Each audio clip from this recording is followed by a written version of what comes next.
is good, YouTube? Quinn Wade Basketball Analysis coming to you with a quick video. I wanted to let you guys know I got some new merchandise available, not just t-shirt anymore. I got different type of t-shirts, different type of shirts and logos that you can purchase on my spread shirt, and also hoodies now. We have expanded and added more to the channel and more merchandise for the brand. Thanks for supporting. It will be in the description and the links will be in the comment section below. Thanks for helping me and supporting the movement. Quinn Wade Basketball Analysis. I'm going to check out the video. What is good, YouTube? Quinn Wade Basketball Analysis coming to y'all with a video. We're going to talk about the Portland Trail Blazers. A lot of people felt like they was going to lose this series anyway, but most people felt that they was going to win Game 3, because if you don't win Game 3, you will then have to win 4 straight games just to win the series, and it's going against the defending champions. Plus, Kevin Durant and DeMarcus is out. This is an opportunity for you to get a lead in the series going up 2-1. They had the opportunity to do it. Remember, they was up by 15. They was up by 18. And those are big leads, but you still have so much time to go. And time can be your worst enemy. You would love to be up by 18 in the fourth quarter going against the Warriors, even though that lead ain't safe either. But you have a better chance of closing that game because they can't really make as many mistakes, and they're going to have to lock you up defensively. But the fact that they was able to come back from them leads in one quarter just show you how far the Blazers are for being a legitimate championship team. If they would have had DeMarcus Cousins and Kevin Durant, just imagine how lopsided this series would be. There's probably be a blowout every game. Just imagine if they played the Bucks, a team that's long, lanky, big, and can cover a lot of space, plus shoot threes. Plus they got a guy in Giannis where they don't really have nobody that can really defend him. Like, just because they made it to the Western Conference Finals doesn't mean they're going to have a legitimate chance of winning a championship. You still have to get to the finals. You still have to be good enough to beat the team that you go against in the finals. I think that the Blazers have made the right steps in the right direction. I honestly, like you guys know, over the last couple of years, I don't feel like video game Dame can be your best player on the championship team. He's too small. He's not the best finisher, and he's not the best playmaker. He makes good plays. He's quality. I'm not going to say like he's terrible. That's his worst skill set, but he has made huge strides in decision making. But when you watch him in the pressure of playing against a team like Golden State year after year after year, even though they lost to the Pelicans last year, other than that, they lost to the Spurs. They lost to the Warriors. These are teams that's well coached. They know their X's and O's. They know matchup. They know the lineups that throw out there. He has struggled against these type of teams, and they have struggled against size. People thought I was hating on well, they didn't call me out for it, but a lot of people think I'd be hating on the Blazers. But CJ and Dame is damn near the same size. Klay Thompson is 6'7". Iguodala is 6'6". Draymond Green is 6'8". That's why you're getting blocked. That's why you're getting stripped. You're giving up so much size. And then you got to put on top of that, CJ is not the most athletic guard. He's getting a lot of his buckets like Harden. He's creating space. He's creating the angles. He's using the screens. He's using skill. Outwilling and outplaying his opponent to get the shot that he already wants. When you play basketball, you know the shot that you want. You know the shot that you want to get to. It's called being comfortable. It's called getting in your spots. You know the exact shot that you want to take. You just have to get to that area. You just have to get to that shot. They have mastered that. Dame takes shots that he wants to take. Dame gets the shots that he wants to take. But can he really do it against the elite teams, the elite coaches, the elite players? And the answer is no. They barely beat Denver at that. That was the last 2 minutes that won them that series. And I feel like Denver should have won it. They blew it. They blew it in those overtime games. They blew it in Game 3. Denver is the youngest team in the playoffs, so I see why it happened. But you do have to give credit to the Portland Trail Blazers for going out there and winning the series and going out there putting themselves in position to win the game. And they was able to do it 4 times. But the level of the playoff, the intensity, the pressure, the talent, the coaches all evolve and all get better as you go further. And we're seeing that if they had Nurkic and another shooter, they can be closer. But will they still be better than the Warriors? This year, they don't even have KD and DeMarcus, and they still found a way to be up 3-0. Not only that, you got to put in perspective, they was down by 15 and 18. And they came back and had a comfortable lead in Game 3 by the end of the game. They out-executed Portland in Game 2. Those are games you have to win if you really want to get to the finals. Those are must-win games. Those games separate the great teams from the championship teams. Can you be poised? Can you take the shots? Can you knock them down? You got CJ and Dame missing free throws in the fourth quarter. These are some of the best shooters in the NBA. They're missing free throws when you're down. You already lost the lead. You trying to get as much advantage as you can, and you're missing free throws. You don't even know how to attack a double team yet.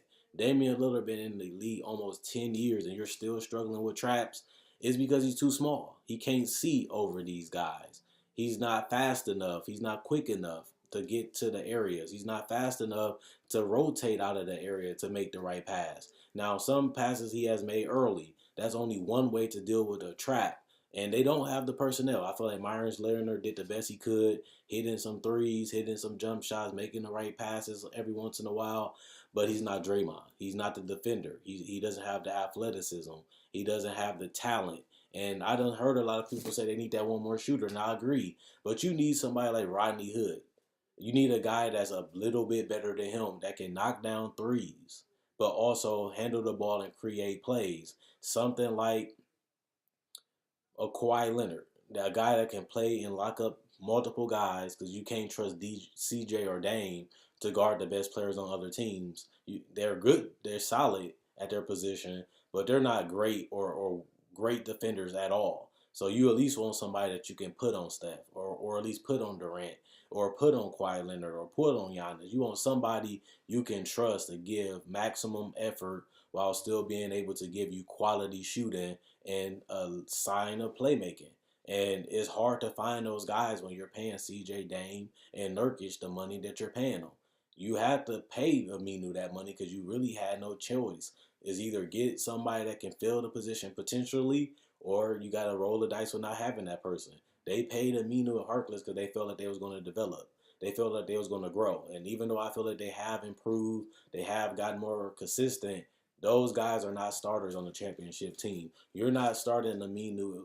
You're not starting Harkless on a team that's legitimately a championship team. Those guys are not going to cut it. You need better talent than that if you want to beat the Warriors. Now, you can make an argument that they was in a lot of these games, and they was up big. But it's not about how much you up if you're going to lose the game. I don't care if they was up by 18. I don't care if they was up by 15.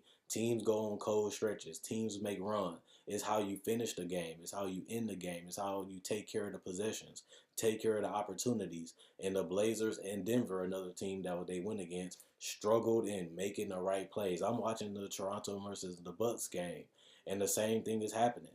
You can't get quality shots. That's why Toronto was down 2-1 and had a chance to go down 0-3 in this series because they can't get quality shots. They relying on end of the shot clock, Kawhi Leonard isolation to take them home. And that's why they're down 2-1, and that's why they win 7 games. You have to do like Draymond. If you can create an opportunity to get a layup or a dunk on transition or an easier basket, I want to take the easy baskets.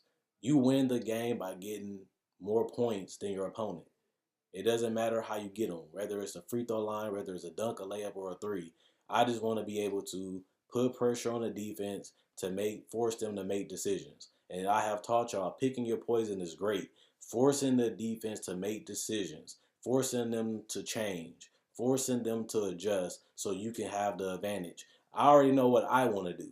I want to force you to make a decision so I can make the right play and counter to get the best shot available. And the Warriors, the Spurs, and these teams have won multiple championships, and it's for a reason, is because they're not scared of the big moments. They make the right plays majority of the time, and honestly, they had better execution. And those small little things, having the right players on the court, having the right lineup out, knowing when to take out, knowing when to put in, knowing when somebody coming in, knowing who to put out there in return. Those little small things make a big difference between a championship team and a great team or a contender. You can contend for a title, but are you a legitimate team that can win a championship? A lot of times you really don't know until the playoffs come around. And when I watch this Portland team, it's so much indecisiveness. They don't know what play they should make. They don't know what to do in certain instances. They panic a lot. They force up a lot of bad shots. I feel like even in Game 3, when the game just started, it seemed like CJ and Dame just wanted to go out there and obliterate the Warriors. But in reality, all you had to do was just get a quality shot. You don't have to shoot a ball from 30 feet to send a message. It's just called outscoring your opponent and taking care of the ball and getting quality shots. It seemed like they came out there with that mindset that they wanted to send a message, but it's hard to send a message when you still will be down 2-1. Even though you could be down 2-1, you're still not in control of the series and you're still losing the series. I just wanted to say that I feel like Damian Lillard is a great player. I feel like he is one of the better players in the league, but can he really be your best player? He's never been a super efficient guy. He never has been a guy that dominates. He hasn't dominated the Denver series. He has been bad against Golden State. Can you really win a championship with Damian Lillard as your number one option? Yeah, you can give me the argument that they made it this far to the Western Conference Finals. But the way they have played in the Western Conference Finals shows you that they have still more room to improve. And if they don't, they're only going to reach a certain ceiling. I already told you guys multiple times. They're going to have to get rid of CJ or Dame. They're going to have to make a decision to get the piece that they need. They might have to break up their backcourt. They don't have to do it right now because they're still young. But these players are getting closer to 30. And the closer you get to 30, the closer you get to old. The closer you get to old, the more worse you become. The more worse you become, the harder it is to win as the best player on the team. Damian and CJ is running out of time. And CJ is about to, Dame and CJ are about to become free agents again. Do they really want to commit to Portland? They have done what they could, bringing in Seth, bringing in Hood, bringing in Cantor, making the trade for Nurkic. I feel like they have made the right moves. They have been patient, and they have a great coach.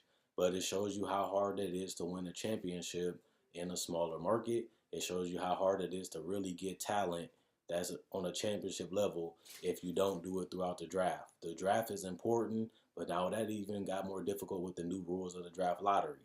So it's either they're going to try to take this roster as far as they can, which they have been doing, and since there's so much talent out there right now, they have done a good job of that.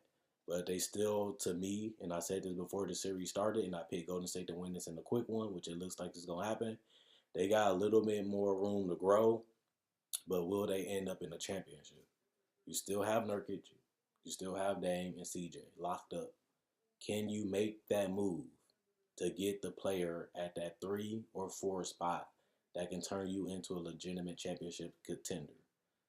Can Terry Stotts get them to that level? Can Portland, are they fun enough? Do they have enough respect around the league to somebody will want to go there? Do they have enough talent to get that player? I don't know. Because a lot of these guys that they have on 1-year deals.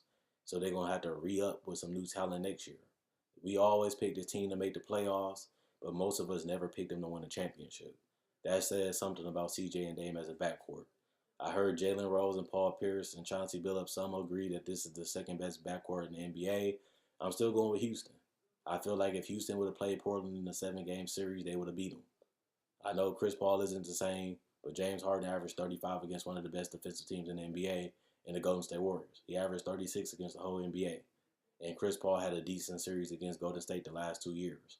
And he had an excellent one last year. He didn't shoot the ball well, but he controlled the tempo, he controlled the game, and he controlled how Houston ran their offense in the fourth quarter last year, and that gave them a 3-2 lead. They got closer to beating Golden State than Portland. That says something, too, because Portland has really never gave them a run for their money, and the fact that Golden State isn't healthy make it even worse. At least Houston beat them with KD twice. Even though they lost the series in 6, Portland may not even make it to 5. We shall see. We will see the adjustments they make. We'll see if they change their lineup. We'll see if we can get a Herculean performance for Dame. You know that he's a guy that can take over a game. We know he's a guy that has a lot of pride. He's not just going to let his team get swept. He's going to try to fight. He's going to take shots. And when the fourth quarter come in Portland, the team do not want to see him lose. The team do not want to see them get swept. But there's only so much one man can do, especially against a great team. And he's running into a team, they putting a wall up on him. They force him to pass. They're forcing his teammates to make plays. And we seeing right now that they might not have enough. Will they get swept? Will it be a gentleman's sweep? We won't know until tomorrow. But what I do know is that it's either this team is going to be a contender with them or they're going to have to break it up. I'm telling you guys the same thing. I'm going with Houston as the second best backcourt other than Golden State. But Portland is right there in the top 5. They might be top 3, but I can't give them top 2. But what I can give them is credit and respect for trying and putting their best effort to get this far, trusting and believing in themselves, and basically playing hard even though they lost their third best player in obviously Yusuf Nurkic. But they have tried and got as far as they ever went. But hopefully they don't go out with a sweep. That'd be kind of embarrassing, especially at home. But at the same time, all you can do is give your maximum effort and leave it on the court. And whatever happens, happens. All you can do is control and do what you can and play your hardest. And the results will take care of themselves, whether they win or lose. Check out my website, analysisplayground.com. Link in the description, comment section below. Check out my Facebook page, analysisplayground.com. Link in the description, comment section below. Like on Facebook to show support. Thanks for everybody that likes the Facebook page. Thanks for everybody that checks out my videos. I make videos just like this. I do discussion, free agency, trade deadline. I also do buyouts. I also do Summer League, Summer League and NBA draft coverage, late mock drafts, and breakdowns for rookies, breakdowns for players, and tribute breakdowns to the legends. I thank everybody that continues to watch. I thank everybody that continues to subscribe. I thank everybody that likes the video and continue to comment. I also thank everybody that's been buying merchandise and supporting the movement. Also, I enjoy making these videos. You guys enjoy watching. That's why I continue to go. Thanks for the support. Thanks for the love. Thanks for everything you guys been doing. I'm going to continue to go. I love doing this. But if you're new to the channel, check out my channel and check out my playlists. If you like this video, like those, subscribe and become part of the family.